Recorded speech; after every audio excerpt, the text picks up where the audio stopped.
pengetahuan ini kan menginginkan kebebasan ya. Kemudian agama ini memiliki batasan-batasan tertentu. Nah, dari dua karakteristik ini kan sudah berbeda. Apakah antara agama dan pengetahuan itu bisa dipertemukan begitu? Assalamualaikum warahmatullahi wabarakatuh.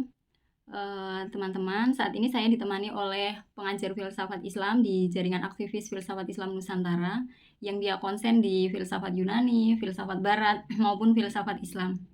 Nah, pada kesempatan kali ini kami akan membahas terkait pelacakan sekularisasi ilmu pengetahuan yang itu juga berdampak pada ilmu pengetahuan sosial. Nah, karena saat ini pemateri sudah siap, mungkin langsung saja kepada pemateri. Saya persilahkan waktunya untuk memberikan pemaparan materi. Terima kasih.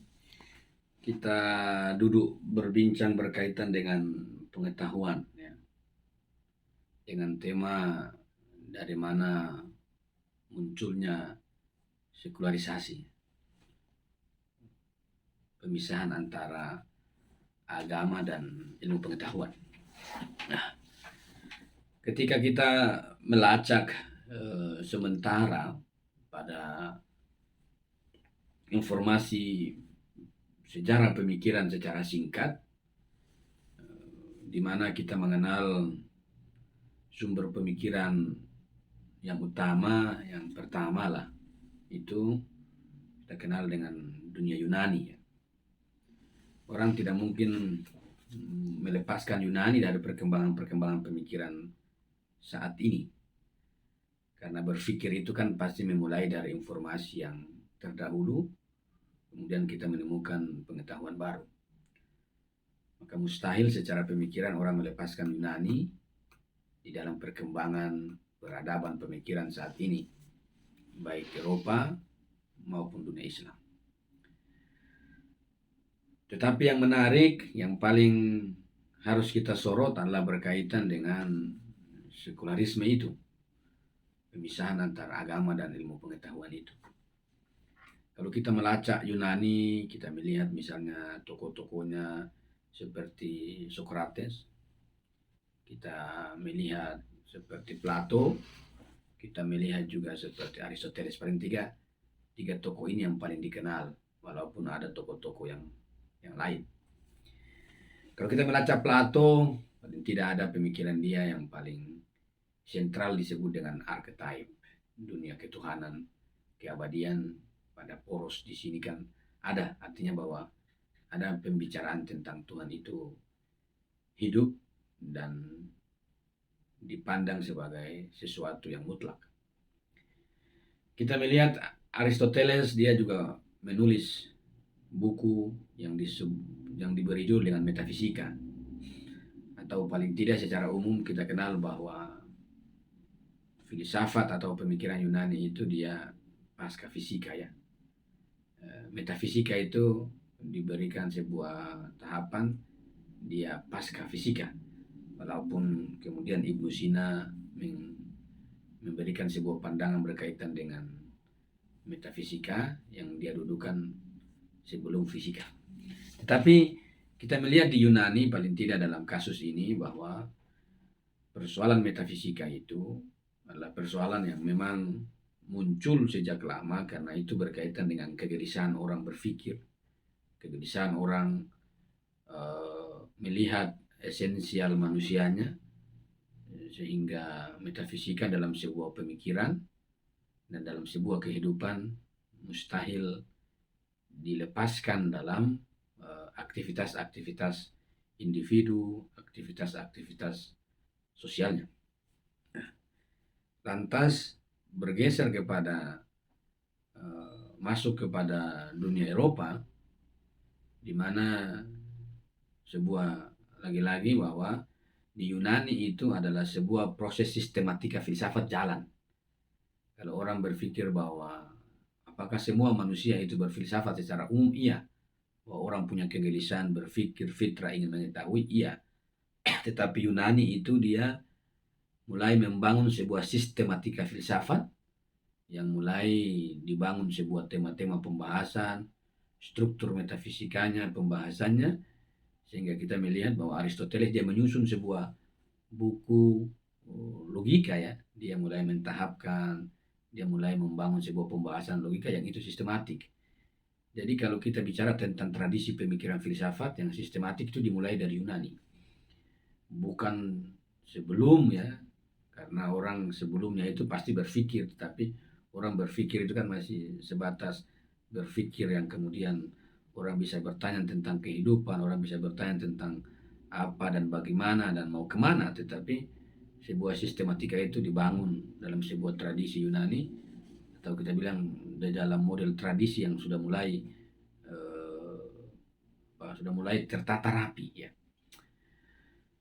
Kemudian dari hal itu kemudian dia bergeser pada Eropa, yang dimana Eropa ini kita melihat bahwa Yunani, Aristoteles dan Plato ini masuk juga pada Yunani, bahwa Yunani masuk juga pada Eropa. Dia tidak murni bahwa filsafat Eropa itu tidak punya asas-asas dari Yunani. Tetapi yang paling terkenal di Eropa ini yang kita kenal dengan sebutan Renaissance ya, sebuah abad pencerahan. Itu adalah sebuah simbol Eropa di mana mereka keluar dari kegelapan. Tapi kalau kita melihat di Yunani, tidak ada yang disebut dengan kegelapan. Justru mereka ini membangun sebuah keyakinan dengan landasan pemikiran filosofis. Mereka berbicara tentang metafisika kan bukan berbicara tentang agama. Mereka kemudian pada puncak-puncaknya mereka membangun sebuah mistisisme dalam makna-makna mitologis. Ya. Mana-mana mitologi Yunani, mana-mana ya kita lihat bagaimana mereka punya imajinasi tentang sebuah ketuhanan itu ada di Yunani. Di Eropa, kemudian kita mengenal yang disebut dengan Renaissance ini adalah sebuah peristiwa besar, peristiwa yang cukup terkenal di mana ada semacam pemberontakan ya kalau bisa dibahasakan, atau pencerahan keluar dari abad kegelapan. Kalau di Islam dulu ada disebut dengan abad jahiliyah, tapi kalau di Eropa itu ada semacam persoalan waktu itu sehingga memunculkan yang disebut dengan Renaissance itu, abad pencerahan. Apa yang mau dicerahkan di sini? Itu menarik. Yang mau dicerahkan di sini adalah berkaitan dengan sebuah peristiwa dominasi ya, hegemoni kekuasaan agama yang tentu dimaksud adalah agama Nasrani. Tetapi kita melihat bahwa dominasi agama itu kemudian menutup ruang pemikiran. Jadi Renaissance itu adalah memberontak kepada agama karena masalah keingintahuan, rasa tahu tidak dijawab secara rasional. Itu menjadi masalah dalam sebuah agama. Eropa telah memberikan gambaran itu, bahwa ketika kegelisahan orang itu tidak dijawab secara maksimal, secara nalar, secara rasional, dan kemudian ditutup hanya dengan dogma-dogma agama, dimungkinkan pada waktu dan kondisi tertentu ini akan meledak.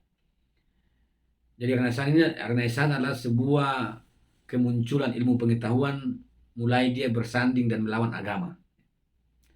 Karena agama tidak mampu menjawab persoalan-persoalan yang meyakinkan secara logis pada manusia, kemudian para ilmuwan waktu itu mulai mengkritisi, mulai membantah pendapat-pendapat para rohaniawan, sehingga terjadi sebuah gejolak politik ya. Gejolak politik di mana para intelektual ditangkap, digantung, dan bahkan sampai banyak korban intelektual waktu itu. Pada proses Renaissance ini dengan sebuah psikis ya. Jadi ada sebuah psikis antara para gerejawan, rohaniawan lah ya, dan para intelektual ini kemudian beririsan, sehingga para intelektual yang dimana fakta rohaniawan agama itu tidak mencerdaskan atau membunuh nalar manusia, makanya kemudian para intelektual muncul anti terhadap agama. Jadi intelektual Eropa ini intelektual yang muncul karena gelisah dan anti pada agama, yang tidak sportif menjawab tuntunan manusia. Dan kalau Anda melihat agama di Eropa, dia juga anti akal, karena ada masalah fakta sejarah yang terjadi. Dan intelektual Eropa dia anti agama, ini secara fakta politik psikis mereka, dan fakta agama di Eropa dia juga anti nalar karena fakta ini. Artinya fakta sejarah telah membuka ruang peta Eropa bahwa intelektual dan agama dan keyakinan itu betul-betul tidak bisa didamaikan dan betul-betul tidak bisa dijelaskan dan tidak bisa didamaikan kembali. Apakah itu tidak bisa didamaikan? Tentu bisa. Tapi sepertinya intelektual Eropa dia berada pada penjara sejarah, dan para rohaniawan juga dia berada pada penjara sejarah. Jadi dua kekuatan intelektual dan rohaniawan sama-sama tidak keluar dari sebuah fakta historis dan sebuah penjara sejarah yang membelenggu mereka.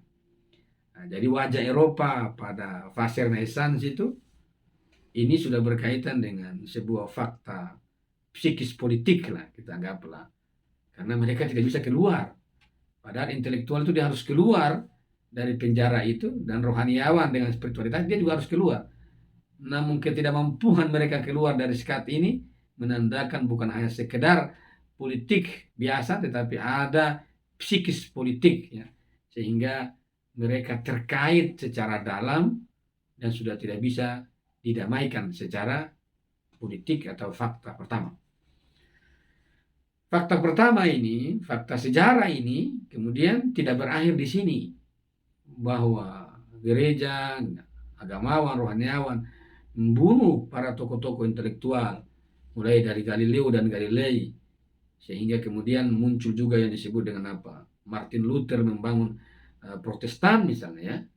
Ini kan sebuah muncul dari kegelisahan intelektual. Sekiranya kalau agama merespon ini kan menarik. Tapi kalau agama merespon dengan watak kekuasaan, ya pasti intelektual mati. Kalau intelektual mati, berarti yang ada adalah sebuah iman yang tanpa otokritik. Atau kita bisa bilang iman yang tabu. Dan kalaupun kita membiarkan iman yang terus-menerus tanpa ada backingan intelektual, maka kita sulit memastikan bahwa iman itu benar.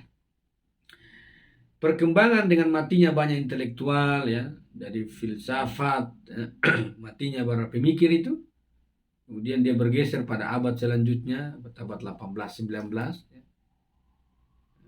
Kemudian muncul filsafat skolastik ya. Filsafat skolastik ini kan bagaimana persoalan yang awal itu, di mana kegelisahan manusia yang tidak bisa dijawab oleh gereja, kemudian intelektual itu muncul dengan mengkritik, kemudian berbarengan itu berselang beberapa periode kemudian muncul filsafat skolastik. Filsafat skolastik ini kan dia mau menjawab ini persoalan yang bagaimana masyarakat manusia itu bertanya. Lahirnya filsafat skolastik ini walaupun sudah lambat karena sudah memberontak, sudah hidup para intelektual saintifik, sehingga respon-respon filsafat skolastik ini pada persoalan-persoalan manusia juga tidak betul-betul memuaskan, karena filsafat skolastik ini kan dia filsafat pemikiran yang tunduk pada agama, dia budak agama. Jadi akal selalu mengiyakan bahasa wahyu. Bukan agama menemukan bahasa wahyu, tetapi pemikiran itu apa yang dikatakan wahyu, pemikiran yang tunduk ya. Semacam pengetahuan nukilan yang kemudian dia hanya punya fungsi interpretasi yang menjelaskan wahyu. Menjelaskan secara rasionalitas itu wahyu. Tetapi apakah akal kita, pikiran kita bisa mencapai bahasa wahyu? Itu bukan dalam ruang skolastik ya. Jadi munculnya filsafat skolastik, pemikiran skolastik tidak membuka ruang identitas pemikiran itu mandiri. Dia tetap di dalam kungkungan agama. Jadi tetap saja ada sebuah disparitas antara wahyu dan agama. Tetapi dalam skolastik ini dipaksakan berdamai. Padahal akal juga tidak menemukan kedamaian di dalam pemaksaan itu. Dari situlah kemudian karena skolastik juga tidak mampu menjawab persoalan-persoalan yang sifatnya urgent metafisik itu pada manusia secara rasional, yang mandiri, karena dia selalu mengiyakan wahyu, tunduk pada wahyu karena memang rasionalitas tunduk pada wahyu, sehingga kemudian bergeliat itu ya. Kemudian keraguan itu muncul. Orang muncul keraguan itu, skolastik masuk bukan kemudian menambah keimanan, tapi kemudian orang mulai memunculkan skeptisisme.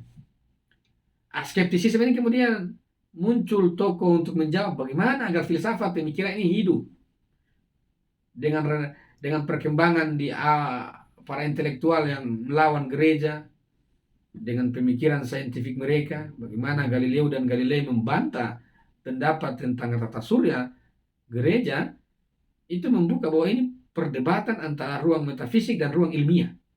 Kemudian masuk di dalam penjelasan skolastik yang juga tidak memuaskan, karena akal selalu berkaitan dengan terpaksa ketundukannya pada agama. Ini salah satu faktor di mana pemikiran tidak mampu menjawab persoalan yang intim di saat bersamaan masih berkembang ini saintifik ya.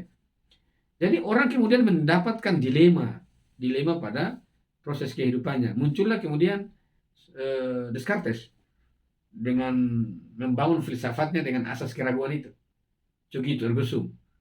Tapi lagi-lagi Descartes ini masuk bukan di dalam mendamaikan agama dan filsafat, agama dan saintifik, tetapi dia juga terus membuka demarkasi antara agama satu sisi dan kemudian dunia saintifik di sisi yang lain, dengan diktumnya yang paling terkenal Cogito ergo sum itu. Jadi secara politik ada pada fase Renaissance, kemudian secara pemikiran ini kemudian yang paling getol dengan tokoh filsafat modern ini adalah Descartes. Ini kemudian kita melihat bahwa agama, keyakinan dia tidak punya ruang masuk dalam dunia saintifik, karena agama yang dimana alam itu dia domain di dalam skeptisisme keraguannya.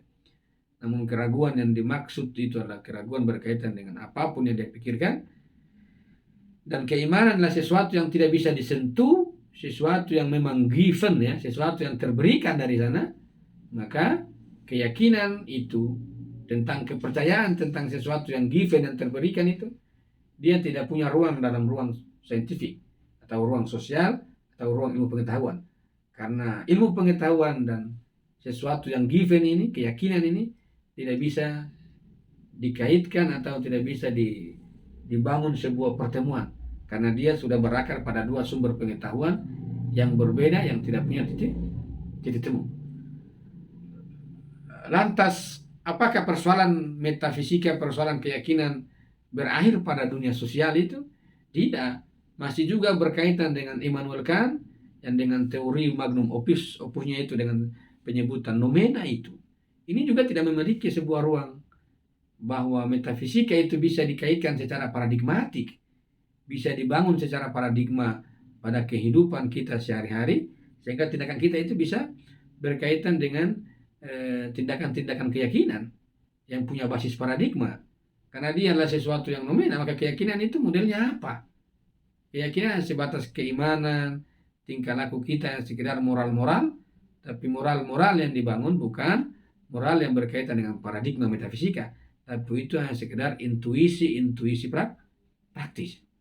Yang paling betul-betul mengkanter metafisika dari bangunan pengetahuan, yang kemudian memutuskan semua rantai ilmu pengetahuan berkembang dari sains dan kemudian sosial itu berkembang dengan memutuskan keyakinan agama, itu pada dunia empirisme ya, yang kemudian kita kenal misalnya tokohnya itu Auguste Comte ya,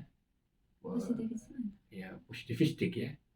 Jadi ini kan ruang kehidupan empirisme di sini betul-betul membabat habis ide-ide tentang ketuhanan, ide-ide tentang metafisika dibabat habis, dan ukuran pengetahuan itu empirisme, neraca indikatornya adalah empirisme. Inilah kemudian pembahasan tentang ilmu pengetahuan saintifik dirubah menjadi saintisme. Yang dulu cuma sekedar saintifik kemudian transformasi menjadi saintisme. Dan sosial kita juga kemudian dia bercorak saintisme. Dari semua persoalan-persoalan sosial, tidak ada satu persoalan yang berkaitan dengan persoalan metafisika. Jadi semua persoalan sosial cuma dilihat dari ukuran-ukuran material. Misalnya orang tidak makan, orang tidak minum, itu tentu masalah.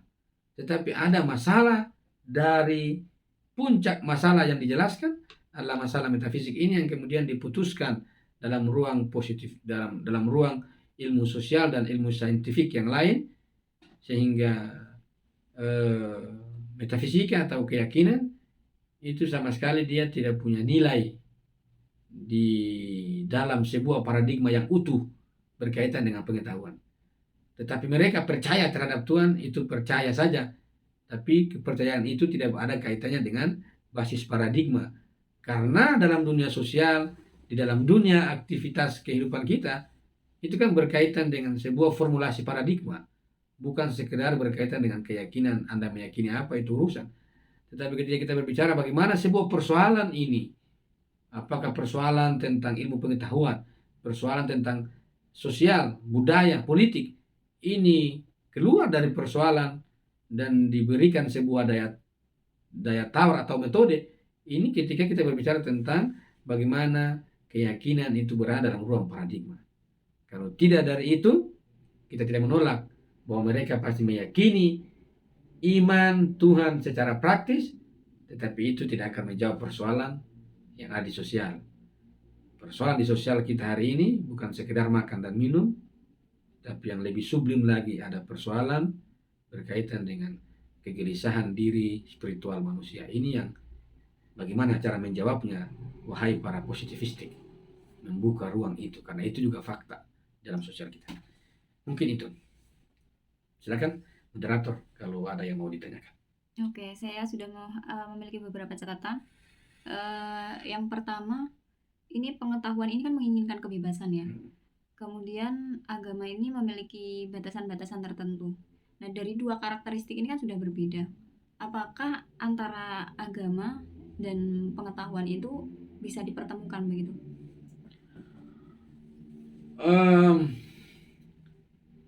Memang kalau kita berbicara tentang ilmu pengetahuan, dia punya sumber ini berbeda. Dan kita berbicara tentang agama juga sumbernya berbeda. Kalau kita berbicara tentang ilmu pengetahuan, paling tidak orang meletakkan antara alam ya sebagai sebuah objek penelitian, dan kemudian akal sebagai sebuah metode atau sebuah sirkulasi pengetahuan yang ditemukan dengan penjelasan akal. Tetapi kalau agama ini dia punya sumber memang dari atas, wahyu. Jadi potensi untuk dipisahkan juga ada sejak semula. Tetapi ketika kita melihat bahwa agama itu diturunkan oleh manusia untuk manusia, maka sebenarnya agama tidak harus kita lepaskan dari persoalan kemanusiaan. Tidak perlu dipersoalkan dari persoalan ilmu pengetahuan. Artinya bahwa ilmu pengetahuan itu hadir untuk menjawab persoalan manusia. Agama dengan turunan wahyunya, dia juga mau menjawab persoalan manusia. Sehingga ilmu pengetahuan dan agama ini betul-betul tidak bisa dilepaskan karena dia punya tujuan sama. Sama-sama menjawab persoalan manusia. Kenapa ada ruang penolakan itu? Kenapa ada ruang dua oposisi atau dualitas itu antara ilmu pengetahuan dan agama? Secara pemikiran kita lihat Descartes, tetapi di dalam analisis Descartes sepertinya walaupun beliau adalah sejarah termasuk uskup ya, ada sentimen agama yang menguat ya. Karena beliau orang hebat, pasti menemukan karena agama ini untuk manusia dan alam. Apakah wahyu diturunkan ini cuma manusia? Tidak, diturunkan untuk manusia dan alam di dunia saintifik dan dunia manusia.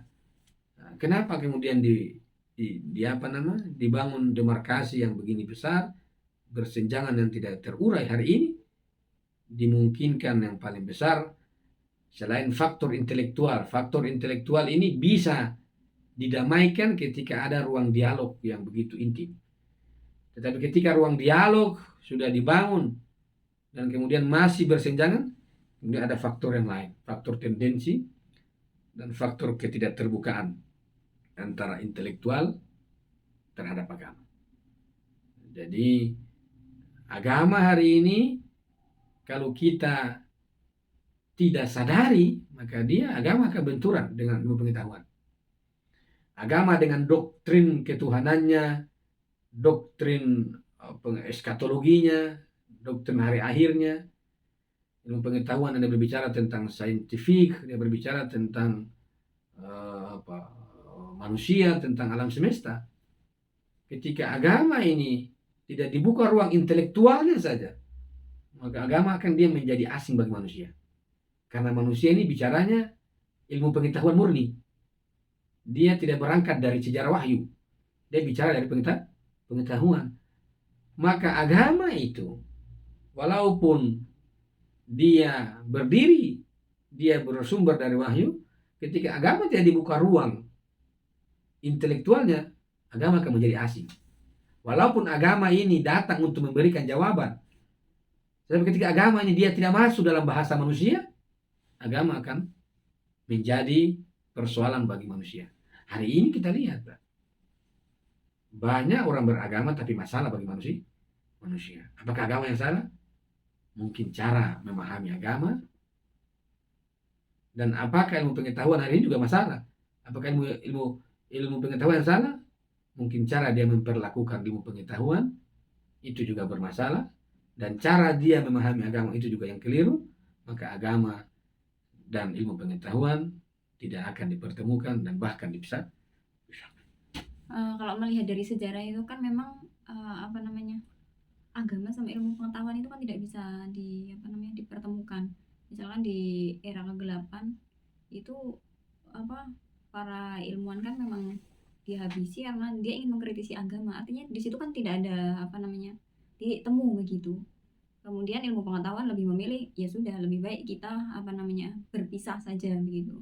Sebenarnya agamawan di situ juga kalau saya lihat dari situ tuh juga ingin memberikan titik temu dengan cara skolastik tadi, tapi pada akhirnya juga tidak memberikan kepuasan intelektual yang kemudian pada akhirnya ya mungkin pengetahuan lebih memilih ya sudah ini wilayahku dan itu wilayahmu karena kedua ini tidak bisa bertemu begitu. Atau memang antara agama dan ilmu pengetahuan itu di semua ini kan kalau melihat sejarah kan hanya terbatas pada agama agama Kristen. Bagaimana dengan yang lain, apakah memiliki sejarah yang yang sama juga antara agama dan ilmu pengetahuan itu juga tidak bisa dipertemukan, misalkan Islam atau agama-agama yang lain itu bagaimana?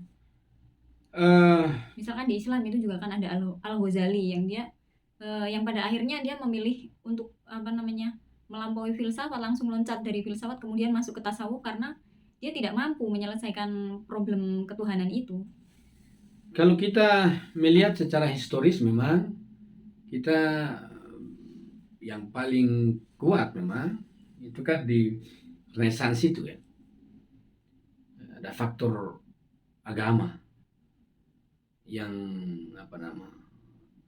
otoritas ya. Salah satu kritik ilmu pengetahuan pada agama ini yang mungkin sampai hari ini ada ketakutan orang-orang intelektual itu ada otoritas penafsir. Waktu itu kasus itu kan otoritas penafsir ya? Iya. Sehingga intelektual tidak bisa menafsir sesukanya, harus penafsiran ilmu pengetahuan atau sesuatu masalah itu kan dari otoritas itu yang tunggal, pendeta atau Paulus, uskup misalnya, itu kan otoritas. Lahirnya intelektual Eropa itu sebenarnya dia mengkritik ini, dia mengkritik adanya otoritas. Kemudian muncul Protestan kan, tidak ada sebenarnya model otoritas begitu.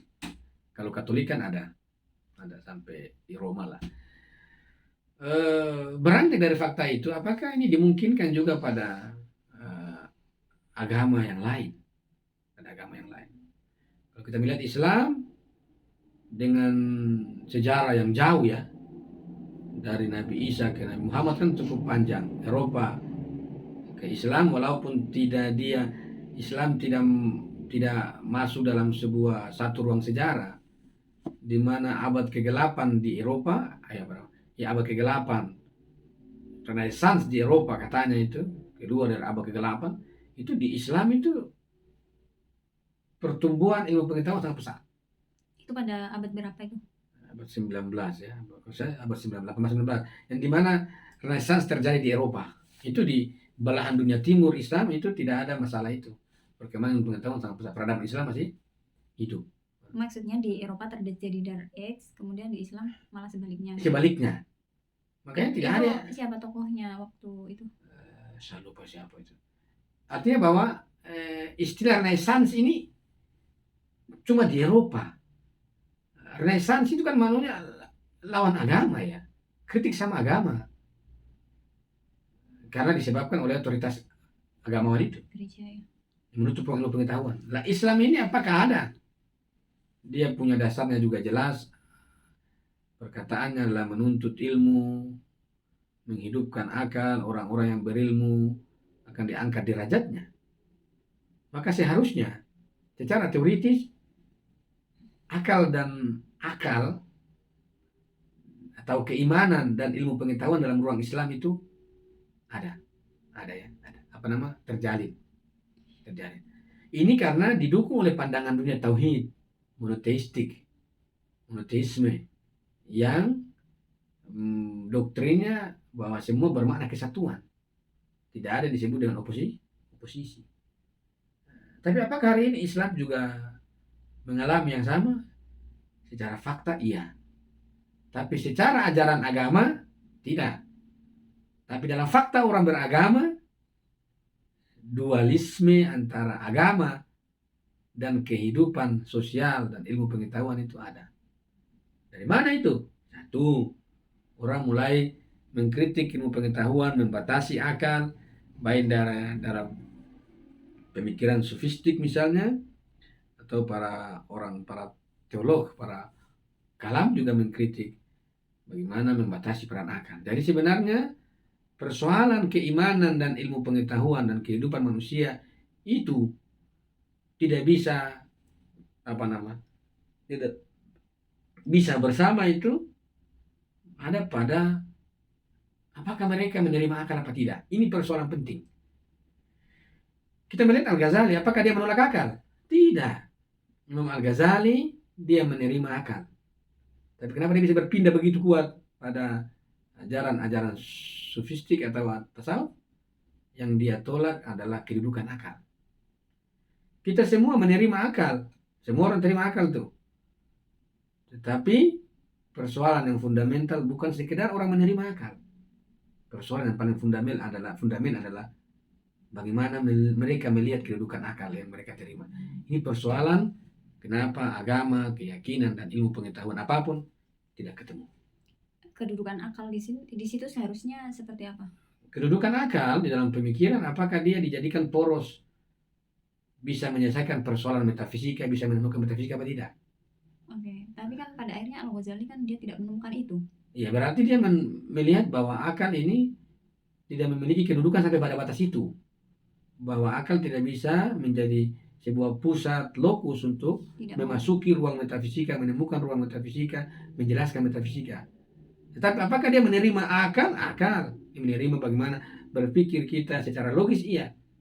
Tapi lagi-lagi kedudukan akal di dalam penerimaan pemikiran itu dia dikhususkan dan dia difokuskan pada apa? Itu yang menjadi soal. Tapi apakah orang bereksperimen tidak menggunakan akal? Iya.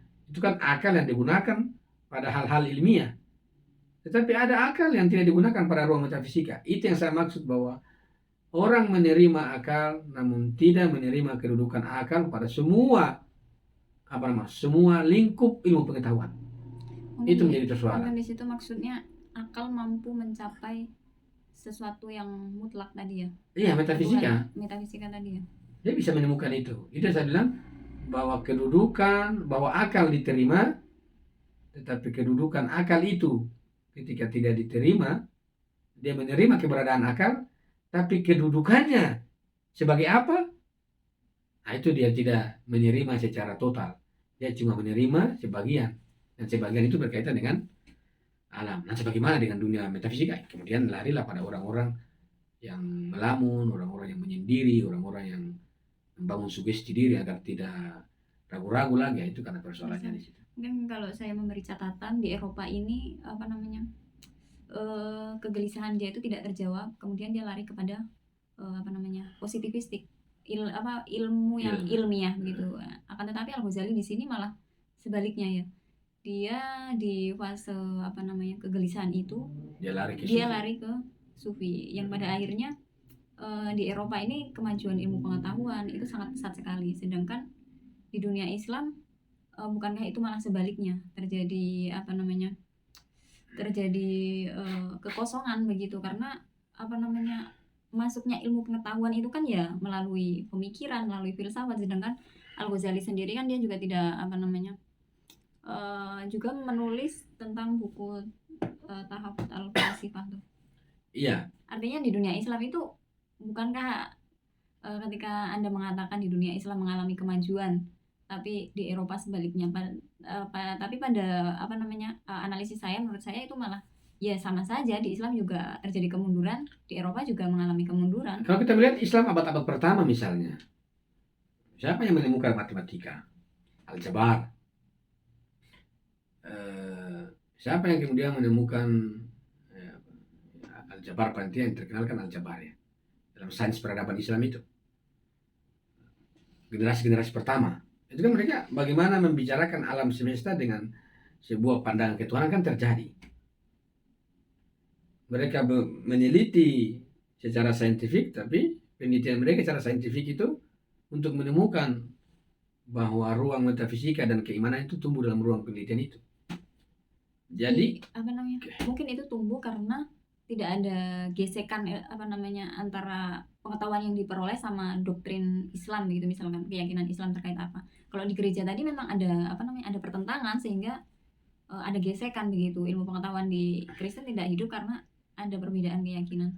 Sebenarnya kalau melacak pada akar-akar agama langit ya, agama samawi, doktrinnya sama, tauhid. Doktrinnya sama, tauhid. Yahudi, Nasrani, Islam kan agama-agama yang punya nabi-nabi nih. Nggak masalah, maksudnya pecahan-pecahannya, kayak misalkan di Kristen itu kan dia pada saat itu kan yang dianggap pusatnya jagat raya itu adalah bumi, padahal Galileo Galilei mengatakan bahwa itu pusatnya itu bukan bumi melainkan matahari. Jadi ada ada gesekan keyakinan begitu. Ya kalau di situ di Islam ya karena tidak ada gesekan keyakinan. Coba nanti ketika ada gesekan keyakinan antara pengetahuan dan pemahaman terkait teks, itu bagaimana ketika ada benturan seperti itu? Bagaimana menyelesaikannya itu? Jadi kalau kita melihat misalnya bahwa persoalannya akan makin dalam. Kalau kita melihat Renaissance misalnya dengan gereja itu, otoritas gereja, dan mereka mengkritisi. Tapi kalau dilihat dari acuannya, Islam dan Nasrani kan sama, menyampaikan tentang ketuhanan, percaya sama Tuhan, tauhid. Persoalan kenapa kemudian muncul penolakan ilmu pengetahuan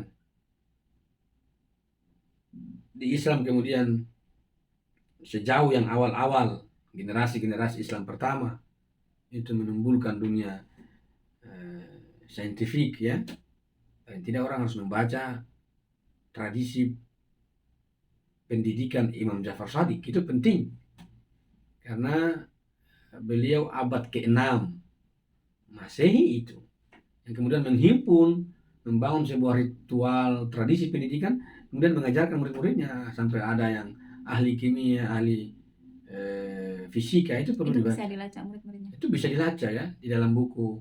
Nggak, maksudnya murid-muridnya siapakah itu? Itu yang terlalu tebal bukunya. Tapi teman-teman bisa melacak di buku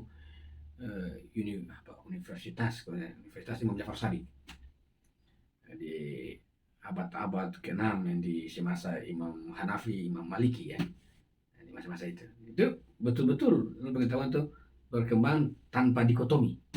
Paling tidak Islam memberikan ada yang disebut dengan Al-Jabar ya, satu nama tokoh dalam pemikiran Muslim. Secara doktrin begitu, sama. Tetapi kemudian di dalam kehidupan kita, agama ini kemudian dia menjadi masalah karena dalam otoritas tunggal. Kita punya pertanyaan, apakah otoritas tunggal itu bermasalah? Kita melihat agama di Renaissance ini kan otoritas tunggal. Otoritas tunggal. Semua dia menafsir sesuka mereka kan kalau menafsir itu. Maka dalam Islam juga ini ada otoritas tunggal. Paling tidak Nabi, otoritas tunggal itu. Artinya bahwa otoritas tunggal dalam agama ini memang diharuskan. Tapi otoritas tunggal dalam intelektual tidak bisa. Intelektual tidak berbicara dalam otoritas tunggal. Dia selalu berbicara keseluruhan para intelektual punya kapasitas yang sama. Jadi tidak ada bicara tentang sebuah hierarki monopolistik dalam intelektual. Tapi kalau dalam agama ada otoritas tunggal itu. Karena dia berkaitan dengan sebuah sisi vertikal saja.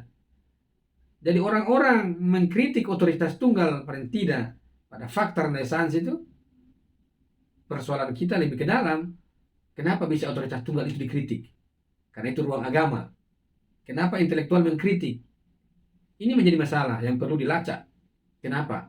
Dilihat di dalam sejarah ada tendensius.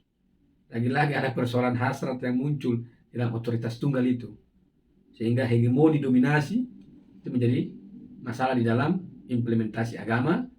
Kemudian dia bisa mengkerangkeng ilmu pengetahuan yang kemudian orang-orang intelektual juga tidak menemukan kebebasannya. Di Islam kita melihat bahwa sejauh ini kalau kita lihat pada abad sekarang betul-betul kita kemudian menjadi gelisah kembali. Pertanyaan kembali, Islam yang mencintai ilmu pengetahuan dan Islam yang menjadikan agama sebagai pengetahuan ini, yang dalam paradigma monoteisme itu yang mana? Yang kemudian kita menginginkan sebuah masa lalu yang kita kenang masa lalu di mana abad-abad keemasan umat Islam, tapi itu kan tidak mungkin terulang lagi. Itu tidak mungkin terulang lagi. Maka kita harus bagaimana melihat masa depan itu, bagaimana agar ilmu pengetahuan ini sama-sama penting. Sama-sama penting antara ilmu pengetahuan dan agama sama-sama penting. Dua ini tidak mungkin dilepas. Ilmu pengetahuan penting, agama juga penting. Artinya bahwa agama dia punya ruang kepentingan ruang yang urgen. Nah, ilmu pengetahuan juga ruang yang urgen. Maka oposisi dua ini lagi-lagi dibangun ketika agama tidak dibuka dalam ruang intelektual. Tahu kita mengutip kata William Cittick, ketika agama tidak dijadikan dia sebagai dunia intelek, akan bermasalah ketika ajaran ketuhanan pada awalnya diambil sebagai nukilan yang dipercaya. Itu akan masalah bagi persoalan ilmu pengetahuan. Kira begitu sampai sini. Mungkin bisa kita lanjut lagi besok. Oke, mungkin sampai di sini saja ya teman-teman, karena ini sudah 1 jam kita menemani teman-teman di rumah. Oke, selanjutnya mungkin kita akan masih membahas menggali lagi ya terkait hal yang kelanjutan dari inilah. Karena ini masih, saya kira masih belum selesai dan menarik ya teman-teman. Oke, sampai di sini saja kita menemani teman-teman di rumah. Assalamualaikum warahmatullahi wabarakatuh. Waalaikumsalam.